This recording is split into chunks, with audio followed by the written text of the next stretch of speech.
تنتسب الطائفة النصيرية إلى زعيمهم محمد بن نصير النميري وكنيته أبو شعيب، وكان من الشيعة الاثنى عشرية وأصله من فارس، ثم انفصل عنهم إثر نزاع بينه وبينهم على ثبوت صفة الباب له، حيث ادعى أنه الباب إلى المهدي المنتظر، فلم تقر له الإمامية بذلك فانفصل عنهم وكون له طائفة، وظل زعيما لها إلى أن مات سنة 260 هجريا. وقد كان الإمام 11 للشيعة الاثنى عشرية، وكان للحسن العسكري موقف شديد منه ومن آرائه الكفرية. لقد صار ابن نصير داخلا في قسم كل نصيري، وهو يشير بكلمات موجزة إلى ديانتهم وما فيها من الاعتقادات، ويقال في هذا القسم: إني وحق العلي الأعلى وما أعتقده في المظهر الأسني، وحق النور وما نشأ منه والسحاب والساكنه، وإلا برئت من مولاي علي العلي العظيم وولائي له. وكشفت حجاب سلمان بغير إذن، وبرئت من دعوة الحجة ابن نصير، وخضت مع الخائضين في لعن ابن ملجم، وكفرت بالخطاب وأذعت السر المصون، وأنكرت دعوى أهل الحق، وإلا قلعت أصل شجرة العنب من الأرض بيدي، وكنت مع قبيل على هابيل ومع النمرود على إبراهيم. وهكذا مع كل فرعون قام على صاحبه، إلى أن ألقى العلي العظيم وهو علي ساخط، وأبرأ من قول قنبر وأقول إنه بالنار ما تطهر. وحين بنى ابن نصير ديانته على الالتصاق بالحسن العسكري، وإنه الباب إلى ابنه المزعوم محمد ابن الحسن العسكري، كان الحسن العسكري شديد التحذير منه وشديد السخط عليه، حيث كتب إلى أحد أتباعه قائلا له ومحذرا من أفكار ابن نصير: إني أبرأ إلى الرب من ابن نصير النميري وابن باب القمي. والسبب في ذلك كان بسبب دعوة ابن نصير للنبوة، ودعوى الألوهية لأهل البيت، وغير ذلك من المبادئ والاعتقادات الوثنية المجوسية. حاول عبد الحسين الشيعي جاهدا البراءة من النصيرية ومن ابن نصير وجميع أفكاره ومعتقداته، حتى وإن كان له صلة الصحبة بالحسن العسكري ثابتة في كتب الشيعة. عندما توفي الحسن العسكري قام ابن نصير بدعوى الباب منكرا وكلاء الإمام محمد ابن الحسن العسكري، وهذا أهم الأسباب في نقمة الشيعة على ابن نصير واتهامهم له بشتى الاتهامات. ويؤكد أحد علماء الشيعة الاثنى عشرية وهو محمد رضا شمس الدين أن النصيرية لا يزالون إلى اليوم يتمسكون بأفكار زعيمهم محمد بن نصير. وذكر أنه حينما زارهم رحبوا به أجمل ترحيب، ولكنه لاحظ عدم اكتراثهم بفرائض الدين من صلاة وحج، وعدم وجود مساجد في مناطقهم. كما لاحظ أن فكرة تناسخ الأرواح لا تزال منتشرة بينهم، وهم يسمونها تقمص الأرواح. النصيرية هو الاسم الذي غلب على غيره من أسمائهم واشتهروا به، ومع هذا فإن النصيريين لا يحبون أن يسموا به ويتضايقون منه، وذلك لأنه أطلق عليهم بسبب العصبية المذهبية وبدافع من العداوة، حيث أطلقت هذه التسمية عليهم ذريعة لاضطهادهم كما يزعمون. كذلك زعموا أن الأتراك حينما كانوا مسيطرين على بلادهم أطلقوا عليهم اسم النصيرية نسبة إلى الجبال التي يسكنونها نكاية بهم واحتقارا لهم. ويوجد تعليل آخر لسبب تسميتهم بالنصيريين، وهو لمستشرق يسمى ريسو، فقد جعل تسميتهم بهذا الاسم لوجود صلة بينه وبين تسمية نصارى أو نصراني. ولعل الذي حمله على هذا القول هو ما رآه من المشابهة بين النصيريين والنصارى في كثير من التقاليد والطقوس الدينية، ومشاركة النصيريين للنصارى في كثير من أعيادهم، وتقديس كل منهم للخمر والوقوف إلى جانب بعضهم البعض في الأوقات الحرجة. وما ذكره ريسو في سبب تسميتهم بالنصيرية يؤيده ما ذكره أيضا عنهم الدكتور حسن إبراهيم بقوله: إن لاسمهم صلة بلفظ نصراني أو نصارى، لأن النصيرية لا يزالون يمارسون بعض طقوس النصارى كالاحتفال ببعض الأعياد النصرانية مثل عيد الميلاد وعيد الفصح، ويعتبرونها من الأعياد الكبرى، كما أن بعضهم يحمل أسماء نصرانية مثل متى ويوحنا وهيلانا. وبالإضافة إلى المبادئ التي اقتبسها النصيرية من النصرانية، فإن ديانتهم تحتفظ بقسط وافر من الأسرار، وما تزال تحتفظ بمعالم واضحة تنبئ عن مزيج من عناصر غير متجانسة تماما، تقوم على أساس نظام ديني يتصل بعبادة النجوم والكواكب.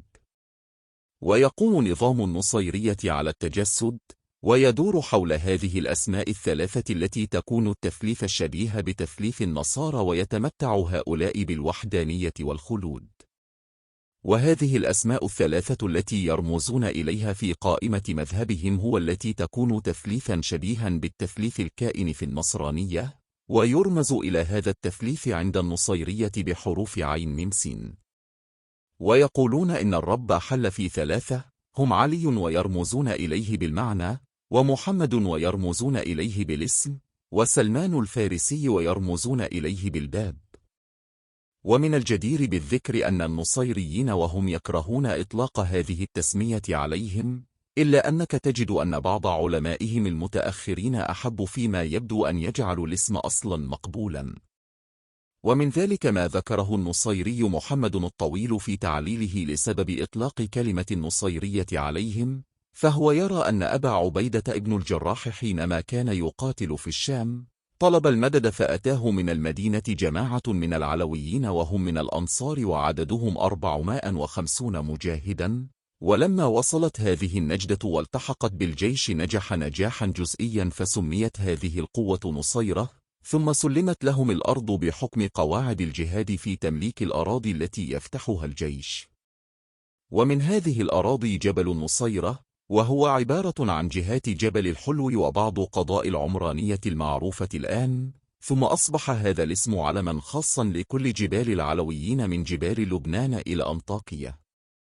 ومن أسمائهم المحبوبة عندهم العلويون، وقد ذكر بعض العلماء أن هذه التسمية أخذت من عبادة هؤلاء لعلي وتأليههم له. ويقول عبد الحسين عن ارتياحهم لهذه التسمية: وقد ارتاحوا لها لأنها في الأقل تخلصهم مما علق تاريخيا باسم النصيرية من ذم وتشنيع وتكفير، كما أنها تفتح لهم آفاقا أرحب للتقارب مع الشيعة، ولا شك في أن الانتساب إلى الإمام علي كان أفضل من الانتساب إلى ابن نصير. ويطلق عليهم اسم النميرية نسبة إلى محمد بن نصير النميري، ولهم أسماء أخرى محلية مثل الحطبون في غرب الأناضول، والعلي إلهية في فارس وتركستان وكردستان. تركت وفاة الحسن العسكري أثرا ظاهرا وخلافا حدا بين الشيعة، فقد اختلفوا إلى 14 فرقة تقريبا، منهم من كان مؤيد للقول بوجود ابن للحسن العسكري يسمى محمدا، ومنهم من هو ناف لوجوده أصلا. ولما كان الزمان يخلو من وجود إمام معصوم يتولى تصريف شؤون الناس، أوجدوا فكرة الباب إليه. والباب شخص مخلص لآل البيت، يكون حلقة الاتصال بين الناس وبين الإمام المستور. ويستدلون على هذه البابية بما يزعمون من روايات عن الرسول صلى الله عليه وسلم: من طلب العلم فعليه بالباب. ومن هنا وضعوا قائمة بالأبواب، أولهم علي بن أبي طالب وهو باب للنبي، وسلمان الفارسي وهو باب لعلي، وهكذا إلى الإمام 11 الحسن العسكري.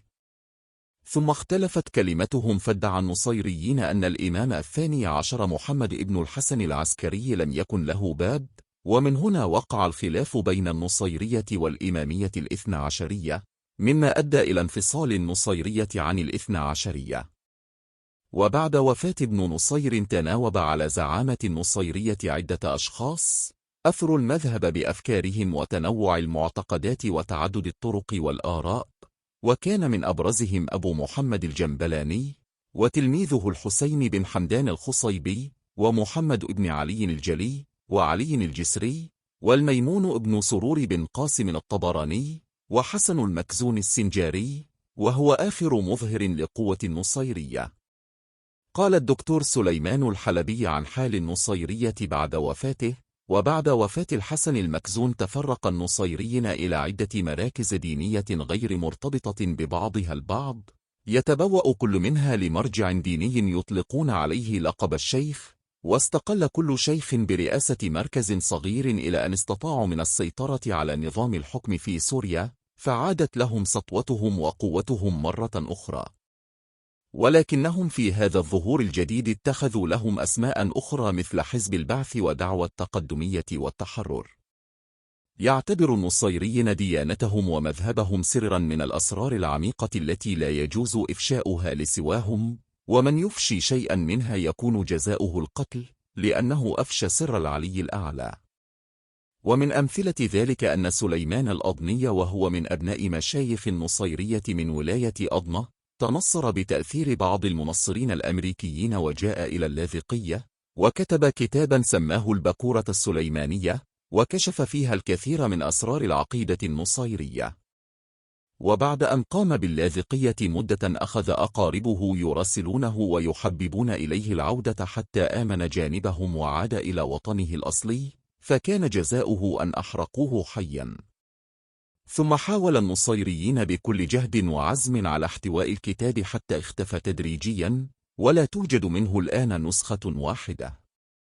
وقد كتب محمد فريد وجدي خلاصة عما جاء في كتاب البكورة السليمانية، وهي أن النصيريين علويون يعتقدون بألوهية الإمام علي، والشمالية منهم يقولون إنه حال في القمر، والكلازية يذهبون إلى أنه حال في الشمس، ولهذا فهم يقدسون الشمس والقمر وسائر النجوم. ويعتقدون بتناسخ الأرواح، فالأرواح الصالحة عندهم تحل في النجوم، ولهذا يسمون عليا أمير النحل أي أمير النجوم، والأرواح الشريرة تحل في أجسام الحيوانات التي هي في نظرهم نجسة كالخنازير والقرود. وللنصيرية كتابا مقدسا يعتمدونه ويرجعون إليه غير القرآن وهو الهفت الشريف، ولا يحتل القرآن عندهم إلا مكانا ثانويا. وقد جاء في كتابهم المقدس الهفت الشريف: وأوصيك يا أخي بكتمان سر الرب تعالى إلا من إخوانك الموحدين المقربين بمعرفة العلي الأعلى. ويسمي صاحب الهفت المسلمين كلهم بأنهم أنجاس ورعاع في قوله: وأن هذا العلم سر الرب ومكنون خزائنه الذي لم يطلع عليه أحد من عباده إلا الأولياء المختصون، وواجب سبحانه وتعالى أن لا يطلع على هذا العلم الرعاع الأنجاس. المرأة النصيرية تعتبر من أجهل نساء العالم، إذ إن التعاليم النصيرية تقضي بعدم جواز اطلاع المرأة على أي سر من أسرار المذهب، لأنها في نظرهم ضعيفة العقل والإرادة، ولأنها أكثر شرا من الرجل وأكثر احتيالا ومكرا. فالمرأة النصيرية لا دين لها، وفي كتابهم المذكور وصايا عديدة حول الاحتراس من المرأة، وذكر المساوئ الكثيرة التي تصدر عنها، وأن الرجل قد يجاز أيضا بالتناسخ بأن يتحول إلى صورة امرأة عقابا له إذا كان في حياته السابقة غير مؤمن، أو كانت عليه ذنوب كثيرة في حق إخوانه النصيريين، أو لم يحترم المشايخ ويقدم لهم الهدايا وأنواع المأكولات. وقد ذكر المفضل الجعفي عن الصادق أنه قال في وجوب الحفاظ على سرية المذهب: كذلك الكافرون ينحطون من درجة الرجال حتى يصيرون نساء كافرات. كانت العقيدة النصيرية من أشد المذاهب توغلا في الباطن، فلم يأنسوا من إظهار مذهبهم حتى مع بعضهم إلا بعد تعقيدات واختبارات شديدة، يذلل من خلالها الرجل ويتجرع أشد أنواع الإذلال والإهانة، إذ يتم دخوله في المذهب بطريقة فاحشة يتم من خلالها القضاء على كل عرق ينبض بالرجولة والشهامة. فحينما يحضر التلميذ يختار الشيخ الذي سيلازمه من بين مجموعة المشايخ الموجودين ويسمونه الوالد الروحي أو الوالد الديني، ثم يغرسون في نفس التلميذ تقديس شيخه والتواضع له تواضعا مطلقا، أشبه ما يكون بالقاعدة الصوفية كالميت بين يدي الغاسل. ومن الطرق التي يتوسلون بها إلى إذلال الشخص أنه حينما يدخل يقف في ناحية وهو ساكت لا يتكلم بشيء وأحذية المشايخ مرفوعة فوق رأسه، ثم يتكلم شيخه لبقية المشايخ ويتوسل إليهم أن يقبلوا هذا الشخص الماثل أمامهم ويدخلوه في زمرتهم. فإذا وافق المشايخ أنزلت الأحذية من فوق رأسه، ثم يأخذ في تقبيل أيدي وأرجل الحاضرين من المشايخ، ثم يقف في مكانه ويوضع على رأسه خرقة بيضاء، ثم يأخذ الشيخ في قراءة العقد الذي سيتم بين التلميذ وبين المشايخ، وهو أشبه ما يكون بعقد الزواج، ويعتبرون هذا بمثابة الخطبة، ويعتبرون الكلام الذي يسمعه بمثابة النكاح، وما يتحمله من العلم عنهم بمثابة الحمل، فإذا علم وأراد التعليم فإن ذلك يكون بمثابة الوضع. وبعد أن تتم هذه المرحلة يقال للتلميذ: يجب عليك أن تكرر في اليوم 500 مرة بحق عين سين لمدة يحددونها، ثم بعد ذلك يأتي إليهم ليتم تعليمه المذهب بعد اختبارات قاسية يرضى فيها بكل شيء. ومن أهم الشروط في تعليم المذهب النصيري أن يكون التلميذ قد اجتاز سن 19 ويمر بعدة مراحل على التدريج. المرحلة الأولى وتسمى مرحلة الجهل، وفيها يهيئون من يقع عليه الاختيار من أبناء الطائفة لقبول وحمل أسرار المذهب.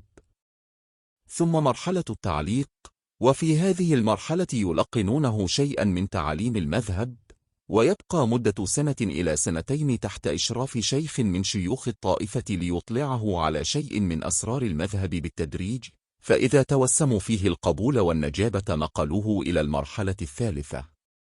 ثم المرحلة السماع وهي الدرجة العليا، ويطلعونه فيها على أكثر أصول المذهب النصيري، ثم يعقد الرؤساء الروحيون للطائفة مجمعا خاصا لتلقينه بقية أسرار المذهب، ثم ينقلونه إلى درجة أعلى يطلقون عليه درجة الشيخ أو صاحب العهد. ويتم ذلك بحضور الكفلاء والشهود الذين يشهدون باستعداد الرجل لقبول السر ومحافظته عليه، ثم يحلف اليمين المقررة عندهم أن يحافظ على السر ولو أريق دمه. وبعد حصوله على هذه الدرجة يصبح شيخا من شيوخ الطائفة.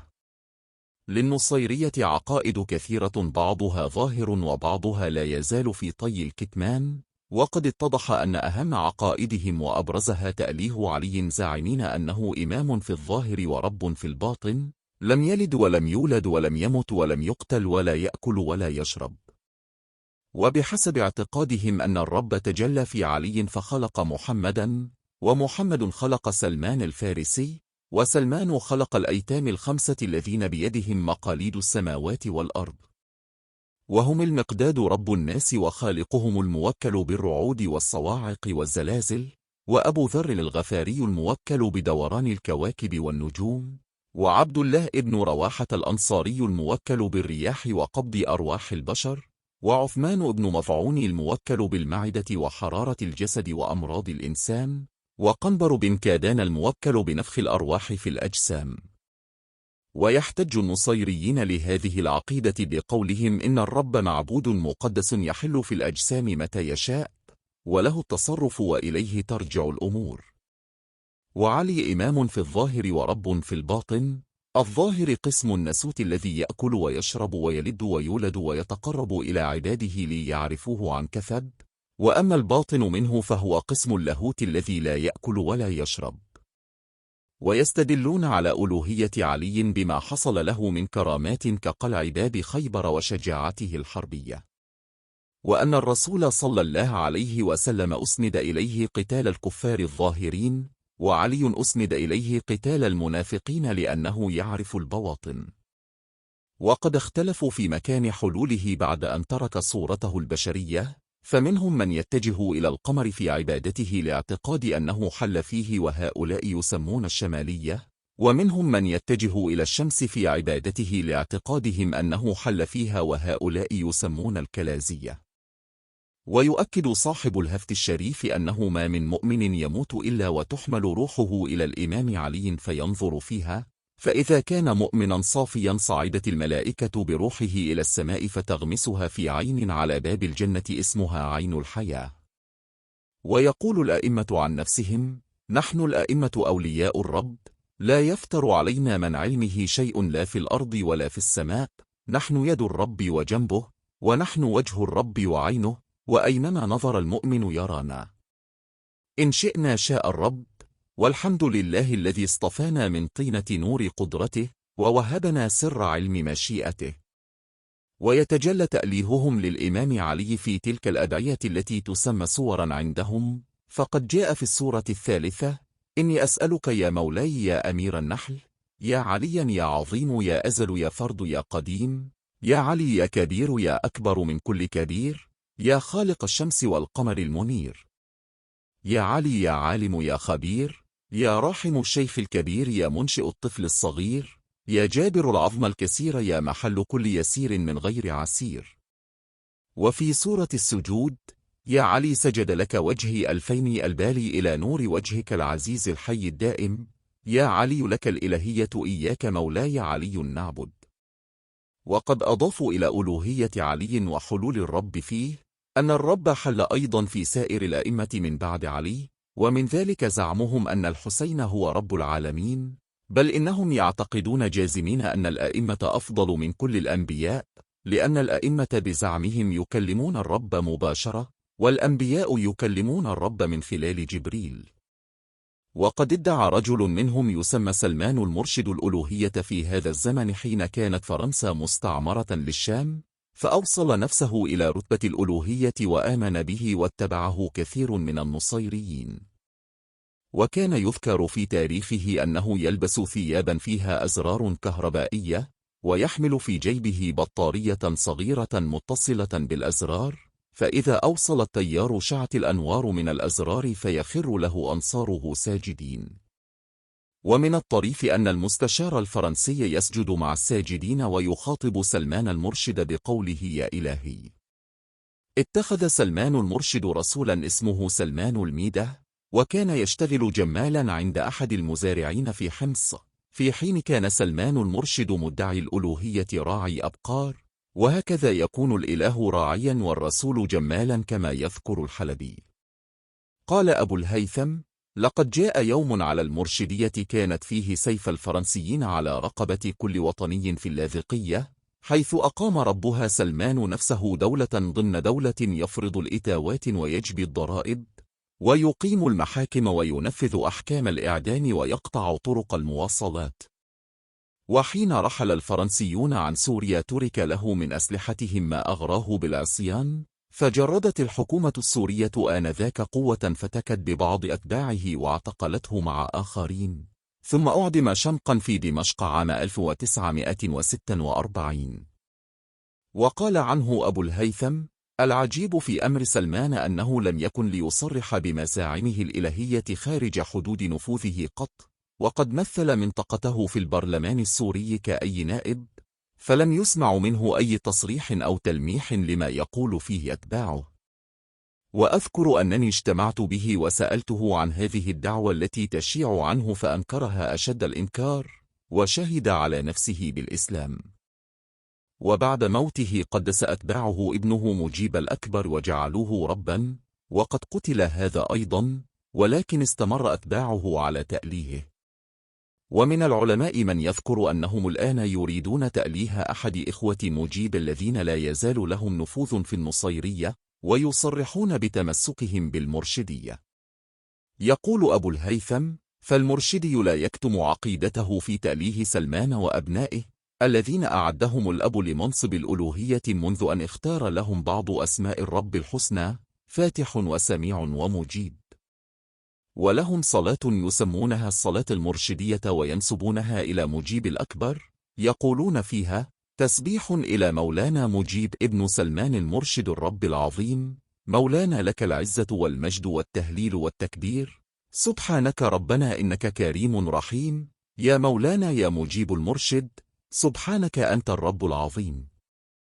وينص النصيريين في دعائهم ويلحون على أن الرب يرزقهم بجنود غرباء عنهم وعن وطنهم، يأتون إليهم من جهة الغرب لينقذوهم من حكامهم المسلمين. وقد وصف الأستاذ الشكعة هذه الإشارات في دعائهم إلى أنها دعوة لفرنسا المستعمرة لتثبت أقدامهم في بلادهم. ويقول أبو الهيثم: ثبت بصورة قاطعة أن المرشدية على صلة وثيقة بالإرسالية البروتستانتية الأمريكية في اللاذقية. القول بالتناسخ هي أهم قضية في عقائد النصيرية، ويعود سبب تعلقهم بالتناسخ إلى أنهم لا يؤمنون بيوم القيامة ولا بالحساب ولا الجزاء في الآخرة. وقد بين النوبختي فكرة التناسخ عند القائلين بها فقال: هو إبطال القيامة والبعث والحساب، وأن القيامة إنما هي خروج الروح من بدن ودخوله في بدن آخر، وأنهم مسرورون في هذه الأبدان أو معذبون فيها، والأبدان هي الجنان والنار، وأنهم منقولون في الأجسام الحسنة الإنسية المنعمة في حياتهم، ومعذبون في الأجسام الرديئة المشوهة من كلاب وخنازير. والتناسخ في معتقد النصيرية في 4 صور حسب قرب الشخص أو بعده عن الإيمان وطاعة الأئمة أو عصيانهم. الأول هو النسخ، وهو انتقال الروح من جسم آدمي إلى جسم آدمي آخر، وأما المسخ فهو انتقال الروح من جسم آدمي إلى جسم حيوان، وأما الفسخ فهو خروج الروح من جسم آدمي إلى جسد حشرة من حشرات الأرض وهوامها، وأما الرسخ فهو انتقال الروح من جسم آدمي إلى الشجر والنبات والجماد.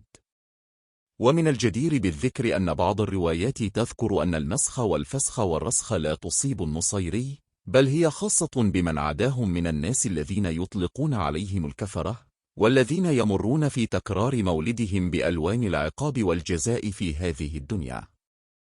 يقول في الهفت الشريف: وأنه لا يلقاك الرجل في بدنه وأنت تظن أنه آدمي، وإنما هو قرد أو خنزير أو كلب، أي في صورته المسوخية المستقبلية. ومن أهم عقائدهم أيضا تقديس الخمر، حيث زعموا أن الرب تعالى يتجلى فيها، وأنها تسمى عبد النور تشريفا لها، وجعلوا من أكبر الجرائم قلع شجرة العنب. ويذكر بعض العلماء أن النصيريين يفرقون في التزام التكاليف بين المشايخ وبين الناس، فيرون أن جبرية التكاليف تسري على المشايخ وتسقط عن الجهال. فهم يزعمون أن الشخص إذا عرف بواطن النصوص سقطت عنه ما تدل عليه ظواهرها من التكاليف والحلال والحرام. قد يكلف الشخص الداخل في المذهب بالقيام بالتكاليف لحثه على طلب العلم، الذي يسقط عنه في النهاية جميع ما حظر على غيره ممن لم يصل إلى درجته على حد ما صرح به الهفت الشريف، حيث ذكر وهو يعدد الدرجات أن الاصطفاء درجة فوق درجة النبيين، وفوق هذه أيضا درجة أعلى منها وهي درجة الحجاب. ثم قال المفضل الجعفي: قلت يا مولاي هل علينا نحن معرفة هذه الدرجات؟ قال الصادق: نعم، من عرف هذا الباطن فقد سقط عنه عمل الظاهر، وما دام لا يعرف هذه الدرجات ولا يبلغها بمعرفته، فإذا بلغها وعرفها منزلة ودرجة، فهو حينئذ حر قد سقطت عنه العبودية، وخرج من حد المملوكية إلى حد الحرية باشتهائه ومعرفته. وذكر الدكتور مصطفى الشكعة أن النصيريين يصلون في 5 أوقات، إلا أنها تختلف في الأداء وفي عدد الركعات عن بقية المذاهب الإسلامية، وصلاتهم لا سجود فيها وفيها بعض الركوع أحيانا. ولا يصلون الجمعة ولا يعترفون بها كفرض، ولا يتطهرون قبل أداء صلواتهم، ولا يصلون في المساجد، بل يحاربون بناء المساجد ولا يرضون بإقامتها. ويجتمعون في بيوت معلومة وأوقات معينة، ويسمون هذا الاجتماع عيدا يقوم الشيوخ بتلاوة بعض القصص والأخبار والمعجزات لأئمتهم، ويختلط الرجال والنساء في هذه الاجتماعات. ثم يقومون بأداء بعض الطقوس والصلوات المشابهة للمسيحيين، وكل قداس له ذكر خاص به وأدعية يتوسلون فيها بالإله علي والخمسة الأيتام وكبار مشايخهم أن تحل في ديارهم البركة وأن ينصروا على أعدائهم. والصيام عند النصيرية ليس هو عن الأكل والشرب وجميع المفطرات في نهار رمضان، بل هو الامتناع عن معاشرة النساء طوال الشهر. والحج إلى بيت الله الحرام يعتبرونه كفرا وعبادة للأصنام. للنصيرية أعياد كثيرة في أوقات كثيرة، مثل عيد الغدير وعيد الفطر وعيد الأضحى وعيد عاشوراء وعيد الغدير الثاني وعيد النوروز وعيد المهرجان وعيد الصليب وعيد الغطاس وعيد السعف وعيد العنصرة وعيد القديسة بربارة، وأعيادهم الكثيرة التي وافقوا فيها المسلمين والنصارى والوثنيين. يقول عبد الحسين العسكري: احتفال النصيرية بعيد النوروز وهو العيد الديني والقومي للفرس، يدل على الأثر الفارسي في النصيرية، ويشير إلى تمجيدهم للفرس بدعوى حلول الإله وشخوصه في ملوكهم، حتى إنهم جعلوا منهم ثلوثا نظير ثلوثهم، حيث زعموا أن ثلاثة منهم توارثوا الحكمة وتجلى الإله فيهم، وهم شروين وكروين وكسرى، ويقابلهم في الإسلام النصيري علي ومحمد وسلمان. بالغ النصيرية في بغض الصحابة رضوان الله عليهم، بل واعتقدوا أن من الصحابة من لم يكن مؤمنا حقيقة، كان يتظاهر بالإسلام ويبطن النفاق خشية من علي، ومن هؤلاء بافترائهم أبو سفيان وابنه معاوية رضي الله عنهما. وقد خصوا الصحابي الجليل عمر الفاروق بالبغض الشديد، فلم يجيزوا حتى مجرد التسمية بأبي بكر وعمر، بل بلغ بهم الحقد أن عمدوا إلى الحيوانات البريئة وتفننوا في تعذيبها، لأن روح أبا بكر وعمر وأم المؤمنين عائشة حلت فيهم عن طريق التناسخ. يذكر عبد الحسين العسكري عن أماكن تواجد النصيرية: أكثرهم يعيش اليوم في الجنوب والشمال من القطر العربي السوري، ولهم وجود في جنوب تركيا وأطراف لبنان الشمالي وفارس وتركستان الروسية وكردستان. حاول كثير من الزعماء المسلمين إرجاع النصيرية إلى الإسلام، وقاموا بمجهودات كثيرة بالترهيب تارة وبالترغيب تارة متوالية. ومن هؤلاء الزعماء صلاح الدين الأيوبي، فبعد دحره للصليبيين بنى المساجد وأمر جميع النصيريين بالصلاة فيها وبالصوم، فأطاعوه إلى أن توفي فتركوا ذلك وجعلوا المساجد زرائب للحيوانات. وأيضا الظاهر بيبرس بعد أن دحر التتار ألزمهم ببناء المساجد بقراهم وإقامة الصلاة فيها، فبنوها بعيدة عن القرى وهجروها. وكذلك بنى السلطان العثماني سليم المساجد وقام بكثير من الإصلاحات، ولكنهم رجعوا بعده إلى ما كانوا عليه. وهكذا انتهت تلك المحاولات بلا جدوى، وربما يعود السر في محاربتهم لبناء المساجد إلى عقيدة عندهم، إذ يزعمون أن من عرف ربه وعرف معنى التكاليف صار حرا غير مكلف. وبقاء المساجد في نظرهم دليل على الجهل والتقصير وعدم معرفة الرب. وهذا هو المفهوم عند غلاة الباطنية تجاه إسقاط دلالات النصوص، وعند غلاة الصوفية الذين يزعمون أنه يصل أحدهم إلى درجة اليقين ثم ينفلت عن جميع التكاليف.